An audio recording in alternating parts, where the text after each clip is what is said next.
యోబు గ్రంథము 4వ అధ్యాయము. దానికి తేమానీయుడైన ఎలీఫజు ఇలాగు ప్రత్యుత్తరమిచ్చెను. ఎవడైనా ఈ సంగతి ఎత్తి నీతో మాటలాడిన ఎడల నీకు వ్యసనము కలుగునా? అయితే వాదింపక ఎవడు ఊరుకొనగలడు? అనేకులకు నీవు బుద్ధి నేర్పిన వాడవు, బలహీనమైన చేతులను బలపరిచిన వాడవు. నీ మాటలు తొట్టిల్లు వానిని ఆదుకొనియుండెను. కృంగిపోయిన మోకాళ్లు గలవానిని నీవు బలపరిచితివి. అయితే ఇప్పుడు శ్రమ నీకు కలుగగా నీవు దుఃఖాక్రాంతుడవైతివి. అది నీకు తగులగా నీవు కలవరపడుచున్నావు. నీ భక్తి నీకు ధైర్యము పుట్టింపదా? నీ యథార్థ ప్రవర్తన నీ నిరీక్షణకు ఆధారము కాదా? జ్ఞాపకము చేసుకొనుము, నిరపరాధి అయిన ఒకడు ఎప్పుడైనా నశించెనా? యథార్థవర్తనలు ఎక్కడనైనా నిర్మూలమైరా? నేను చూచినంతవరకు అక్రమమును దున్ని కీడును విత్తువారు దానినే కోయుదురు. దేవుడు ఓదగా వారు నశించుదురు. ఆయన కోపాగ్ని శ్వాసము వలన వారు లేకపోవుదురు. సింహ గర్జనయు క్రూరసింహపు శబ్దమును నిలిచిపోవును.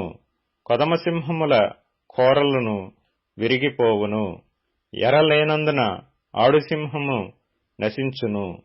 సింహపు పిల్లలు చెల్లాచెదరగొట్టబడును. నాకొక మాట రహస్యముగా తెలుపబడెను.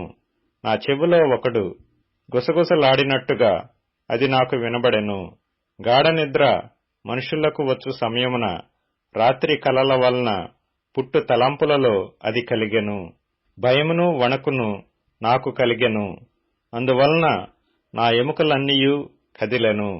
ఒకని శ్వాసము నా ముఖమును కొట్టగా నా శరీర రోమములు పులకించెను. అది నిలువబడగా దాని రూపమును నేను గుర్తుపట్టలేకపోతిని. ఒక రూపము నా కన్నుల ఎదుట నుండెను. మెల్లనైన యొక్క కంఠస్వరమును నేను వింటిని. ఏమనగా, దేవుని సన్నిధిని మర్త్యులు నీతిమంతులగుదురా?